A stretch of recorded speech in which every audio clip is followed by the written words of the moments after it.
Hi guys, viral fish fry செய்யலாமா? முன்னாடி ஒரு தடவையே வைரல் ஃபிஷ் ஃப்ரை செய்வோன்னு சொல்லி ஃப்ளாப் ஆயிடுச்சு. இப்போ அதோட ட்ரெண்டிங்லாம் முடிஞ்சிருச்சு. ஆனாலும் நம்ம செஞ்சு பார்ப்போம்னு சொல்லி தான் இந்த தடவை பண்ணியிருக்கோம்.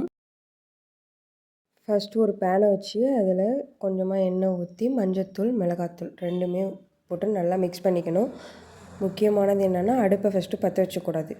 எண்ணெய் ஊற்றி இதெல்லாம் போட்டு மிக்ஸ் பண்ணதுக்கப்புறம் தான் அடுப்பே பற்ற வைக்கணும். பற்ற வச்சு நல்லா எண்ணெய் சூடாகி இதானோன்னே அந்த பொடியெலாம் கரிஞ்சிடுறதுக்குள்ளேயும் சின்ன வெங்காயமும் பூண்டும் இடித்து வச்சுக்கணும். அதை போட்டுக்கணும். அது கூடவே கொஞ்சம் கருவேப்பிலையும் சேர்த்துருக்கேன்.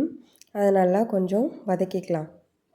அப்புறமா கொஞ்சமாக சால்ட் போட்டு மிக்ஸ் பண்ணிவிட்டு புளி கொஞ்சமாக எடுத்து நல்லா தண்ணி கொஞ்சமாக ஊற்றி கரைச்சி கெட்டியாக வச்சுக்கணும்.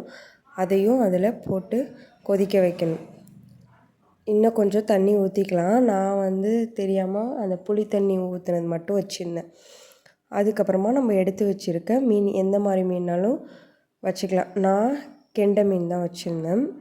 மீனை வச்சு அதில் அந்த மசாலாலாம் எடுத்து வச்சு மேலே அப்ளை பண்ணி வறுக்கணும். நம்ம இன்னும் கொஞ்சம் தண்ணி ஊற்றிருந்தோம். கொஞ்சம் மசாலாவாக இருந்திருக்கும். ஆனால் நான் கொஞ்சமாக தான் தண்ணி ஊற்றிருந்தேன். அந்த புளியை ஒண்டி கரைச்சி ஊற்றினதுனால அந்த எண்ணெய் தான் நிறையா இருந்துச்சு. அந்த எண்ணெயிலேயே வெந்திருந்தது.